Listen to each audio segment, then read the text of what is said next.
बहुत मुश्किल लगता होगा आपको सिंपल इंटरेस्ट का ये सवाल। अरे नहीं है बंधु, आप कॉन्सेप्ट ही नहीं जानते। किसी बैंक की साधारण ब्याज की दर 10.5% से 18% हो गई। टाइम 4.5 साल से बढ़ाकर 7.5 साल हो जाता है। कुल साधारण ब्याज में 1250 रुपए की वृद्धि हो जाती है। तो फाइनल साधारण ब्याज ज्ञात कीजिए। यही हुआ है, आप बोलोगे यस सर।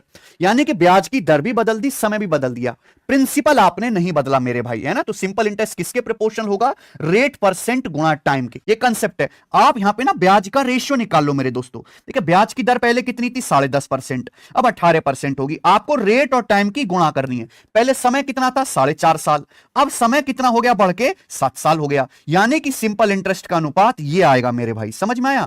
4.5 से 18 4 बार जाएगा मेरे दोस्त, ठीक है जी। उसके बाद 3.5 से मेरे दोस्तों ये आपका 3 बार जाएगा, और 3.5 से आपका 7 2 बार चला जाएगा, यानी कि 3:8।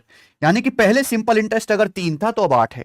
बोला कुल सिंपल इंटरेस्ट में 1250 रुपए की वृद्धि हुई। सिंपल इंटरेस्ट बढ़ा कितना? 3.65 यूनिट हो गया, तो बढ़ा मेरे दोस्तों 1250 रुपए।